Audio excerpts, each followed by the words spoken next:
रास्ते के हाईवे से लगा एक गांव था।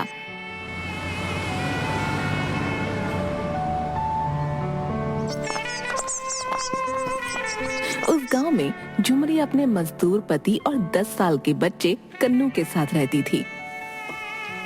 झुमरी अपनी शादीशुदा जिंदगी से बहुत परेशान थी। उसका पति रोशन जितनी भी मजदूरी में कमाता था वो उतना ही शराब में खर्च कर देता।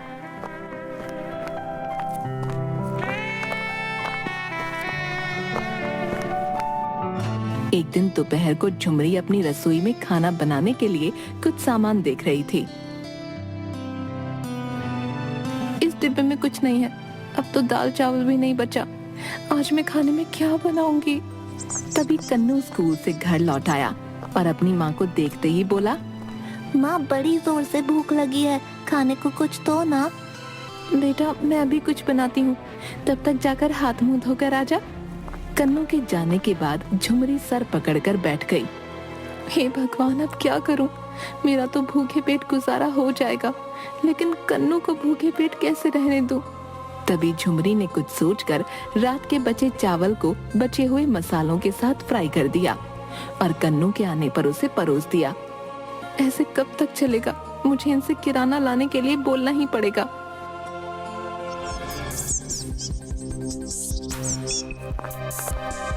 शाम को जब उसका पति काम से लौटा तो झुमरी ने उसे शराब के नशे में देखा।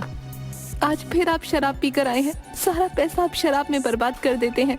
घर का सारा राशन खत्म हो गया है। कम से कम आप जाकर दुकान से सामान तो ले आइए। सामान कहाँ से लाऊं? मेरे पास कोई पैसा नहीं है, समझी? लेकिन आपको परसों ही तो तनख्वाह मिली थी। आपने सारे पैसों का क्या किया? अभी राशन लाना है, कन्नू के स्कूल की फीस भरनी है। मेरे पास इतने पैसे नहीं है। कन्नू को स्कूल जाने की जरूरत नहीं है, समझी? मैं तो कब से कह रहा हूँ उसे मेरे साथ काम पे भेजा करो, लेकिन तुम्हें तो उसे पढ़ाने लिखाने की धुन सवार है। तो क्या आप चाहते हैं कि वो भी आपकी तरह मजदूरी करे? अगर वो पढ़ेगा तो कुछ अच्छा काम कर पाएगा। तो फिर तुम खुद ही उसकी पढ़ाई की व्यवस्था करो, मुझसे वैसे मत मांगो, समझी? लेकिन मैं कहाँ से पैसे लाऊंगी? इस तरह कई दिनों तक झुमरी और रोशन के बीच बहस होती रही। रोजाना रोशन शराब के नशे में आता और झुमरी और कन्नू को बुरा भला कहता, और अब तो वो झुमरी पर हाथ भी उठाने लगा। पैसे और राशन की कमी से कन्नू को भी कई बार भूखा ही रहना पड़ता। एक बार कन्नू कमजोरी से बेहोश हो गया।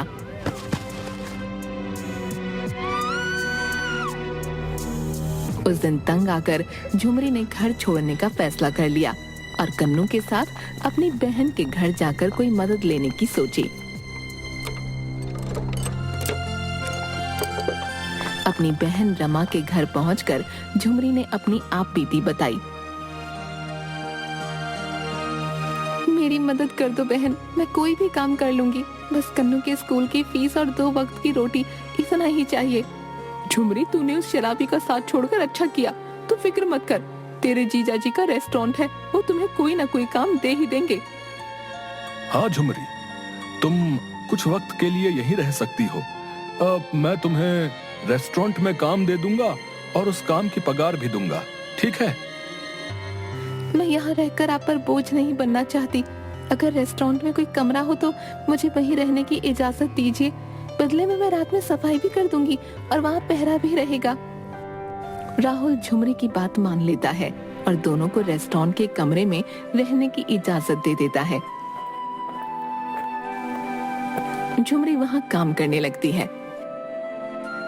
एक दिन रेस्टोरेंट का रसोइया बहुत बीमार पड़ गया और उसकी जगह राहुल को तुरंत कोई दूसरा रसोइया नहीं मिल रहा था। तब झुमरी राहुल को परेशान देखकर बोली, जीजा जी, अगर आपको परेशानी ना हो तो आज का खाना मैं तैयार कर देती हूँ। राहुल के पास कोई चारा नहीं था और कस्टमर्स के आने का वक्त हो चला था, इसलिए उसने झुमरी को उस दिन का खाना तैयार करने को कहा। रेस्टोरेंट में एक 4 कस्टमर आकर टेबल पर बैठे। राहुल उनका ऑर्डर लेने गया।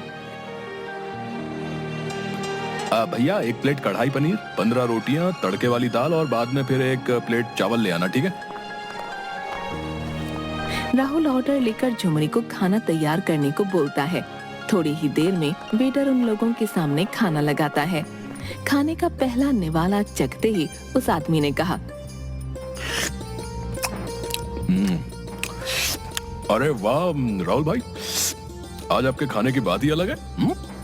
वाह, क्या लजीज स्वाद है भैया, वाह। आहा, हाँ भैया, पनीर की सब्जी तो बहुत ही लाजवाब है भैया, वाह। आहा हा हा। राहुल ये सुनकर बहुत खुश था। उसने अंदर जाकर झुमरी से उसके काम की तारीफ की। वाह झुमरी, तुम तो सच में छुपी रुस्तम निकली हैं? क्या खाना बनाया है, कस्टमर बहुत खुश थे। बहुत बढ़िया, बहुत बढ़िया। बस दिल से बनाया जीजा जी, उन्हें अच्छा लगा, बड़ी अच्छी बात है। उस दिन हर कस्टमर ने खाने के टेस्ट की बड़ी तारीफ की। तब झुमरी को अपने ऊपर आत्मविश्वास आया कि वो खुद भी कुछ अच्छा काम कर सकती है। रात में राहुल ने खुश होकर झुमरी को बोनस भी दिया।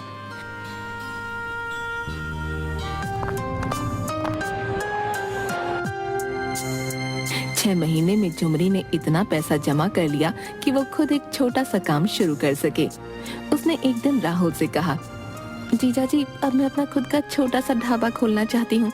कन्नू बड़ा हो रहा है और मैं उसे आगे पढ़ाई के लिए शहर भेजना चाहती हूँ। ये तो बड़ी अच्छी बात है झुमरी कि तुम कन्नू को खूब पढ़ाना चाहती हो, लेकिन ढाबा खोलने के लिए एक अच्छी जगह की भी जरूरत होगी। मैं इस मामले में जरूर तुम्हारी मदद करूंगा, ठीक है? जीजा जी, आपने और रमा ने मुझ पर जो एहसान किया वो मैं कैसे चुका पाऊंगी। कुछ ही दिनों में राहुल ने हाईवे रोड के पास एक छोटी सी जगह झुमरी को किराए पर दिलवा दी और तब से चल पड़ा झुमरी का ढाबा। झुमरी के खाने के स्वाद की महक की खबर धीरे धीरे फैल रही थी। वहाँ से आने जाने वाले अक्सर उसके ढाबे में रुककर खाना खाते। वाह झुमरी, बड़ा बढ़िया खाना बनाती हो तुम तो। और साफ सफाई भी पूरी रखती हो, बहुत अच्छे। धन्यवाद आपका। झुमरी का ढाबा चलने से पास ही लगे 2-3 फास्ट फूड के स्टॉल मालिकों को परेशानी होने लगी, क्योंकि अब उनके कस्टमर भी झुमरी के ढाबे पर जाने लगे और उनकी कमाई पहले की तुलना में कम हो गई। वो तीनों एक शाम साथ बैठकर चर्चा कर रहे थे। अरे भाई, जब से इस झुमरी का ढाबा यहाँ लगा है ना, हमारी कमाई दमाई नहीं हो रही भैया। हाँ चाचा जी, आजकल मेरे ठेले पर कोई नहीं आता। इस झुमरी के ढाबे का कुछ करना पड़ेगा भैया, वरना हमारा धंधा ही चौपट हो जाएगा, है कि नहीं? मैं कहती हूँ मेरे पास एक तरकीब है। वो तीनों धीरे धीरे बातें करते हुए झुमरी के ढाबे को लेकर प्लान बनाते हैं।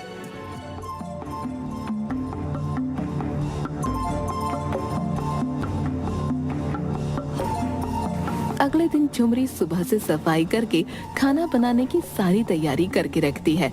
जब वो काम से बाहर निकली तो वो फूड स्टॉल वाली औरत चुपके से कुछ मरे हुए चूहे ले जाकर दाल की कढ़ाई में डाल आई।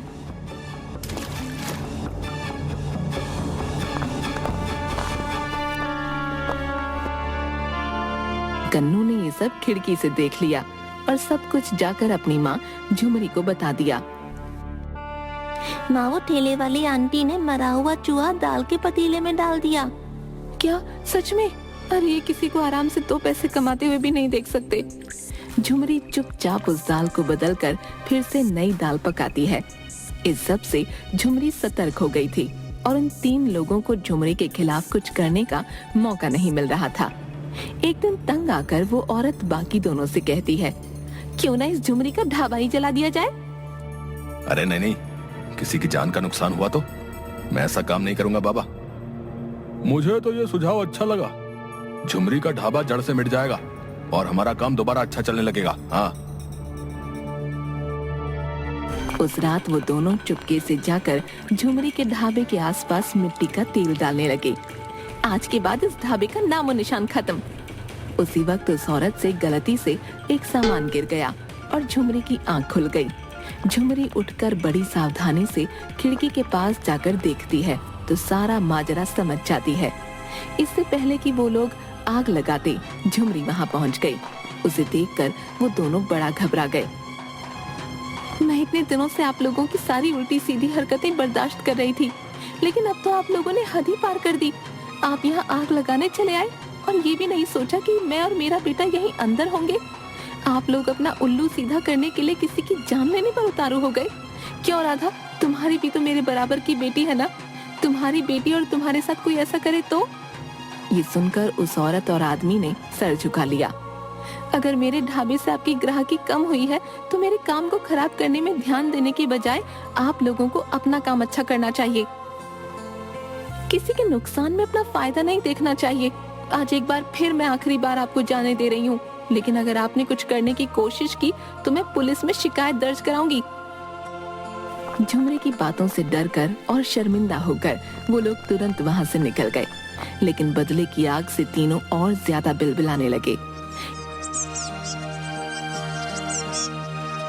एक शाम को नहर के किनारे दोनों ठेले वाले शराब की बोतल हाथ में लिए।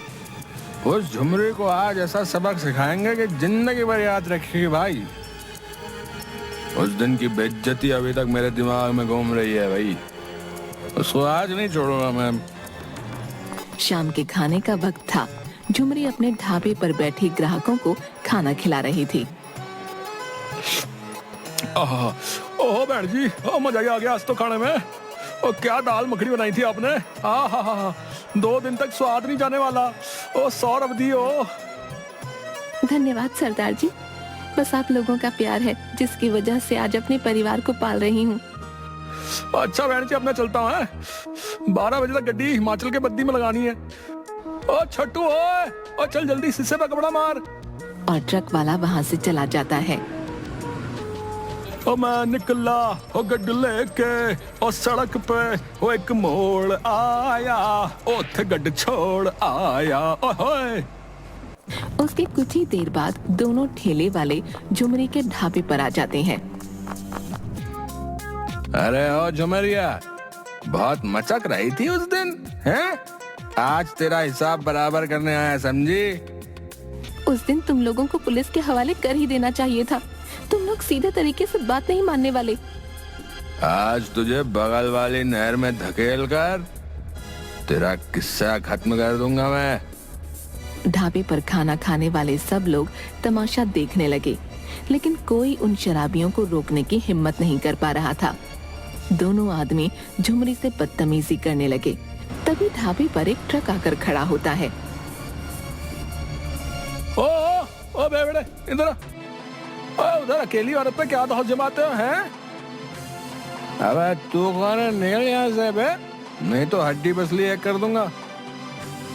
ओए तेरी मानू मासी आँखा है। और रुक तू रुक। सरदार जी तभी उसको एक हाथ से बगल में दबोच लेते हैं और अच्छे से धुलाई कर देते हैं। ओ बहन जी, अब जमाना बदल गया है, अपनी रक्षा खुद ही करनी पड़ती है। ओ उठाओ डंडा और शुरू हो जाओ। तभी झुमरी गुस्से से पास ही पड़ा डंडा उठाती है और दूसरे शराबी की पिटाई करना शुरू कर देती है। अरे भाई बचाओ, छोड़ो भाई, छोड़ दो, माफ कर दो भाई, छोड़ दो भाई, मारो भाई, गलती हो गई। तभी वहाँ पुलिस आ जाती है और दोनों शराबियों को गिरफ्तार कर लेती है। ओ आओ जी, ओ इंस्पेक्टर साहब, और ले जाओ इन्हें और बाकी की खातिरदारी थाने में करो इनकी। अरे चल, अरे थारे को बहुत गर्मी चढ़ी है, हैं? ले चल इनको, आज जरा आन मिलो सजना करते हैं इनके साथ।